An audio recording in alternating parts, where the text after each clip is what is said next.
ভারত বাংলাদেশ সাম্প্রতিক সময়ে বিশ্ব ক্রিকেটে অন্যতম রোমাঞ্চকর দ্বৈরথ কথাটা বলেছিলেন ভারতীয় দলের বর্তমান অধিনায়ক রোহিত শর্মা।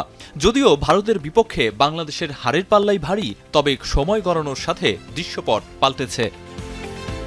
বৈশ্বিক টুর্নামেন্ট হোক কিংবা দ্বিপাক্ষিক সিরিজ, মাঠের লড়াইয়ের তীব্রতা আর স্নায়ুচাপের সাথে তাল মিলিয়ে সোশ্যাল মিডিয়ায় চলে কথার লড়াই। পরিসংখ্যান দেখে উত্তেজনার পারদ বুঝে ওঠা দুঃসাধ্য। বিপিএলে শান্তর প্রস্তুতি ঘাটতি, নাহিদ রানার টানা ম্যাচ খেলার ধকল কিংবা প্রস্তুতি ম্যাচে হার সব ছাপিয়ে মূল ম্যাচে জয়ের দিকেই চোখ টাইগার ক্যাপ্টেনের। একাদশে কাকে রাখবেন কাকে রাখবেন না সেটা নিয়ে অবশ্য মধুর সমস্যাতেই পড়তে যাচ্ছে বাংলাদেশ।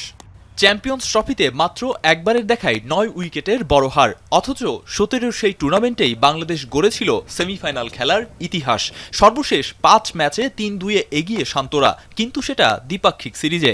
বড় আসরে নিয়মিত হট ফেভারিটের তালিকায় থাকা টিম ইন্ডিয়ার বিপক্ষে সেটা কতটুকু কাজে লাগবে তা নিয়ে শঙ্কা আছে ঢের। দুবাইয়ে ভারতের বিপক্ষে বাংলাদেশের রেকর্ডটাও যে সুবিধার নয়, হারের তিক্তস্বাদ পেতে হয়েছে ২ ম্যাচেই।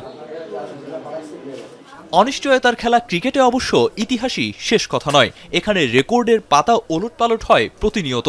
রিয়াদ তাসকিন, মুশফিক মুস্তাফিজ, রিশাদরা তেমন কিছুই করে দেখাবেন এমন প্রত্যাশার ভারে কেটে যাক হারার আগেই হেরে যাবার ভয়। আরিফুল ইসলাম সাহাব, এখন।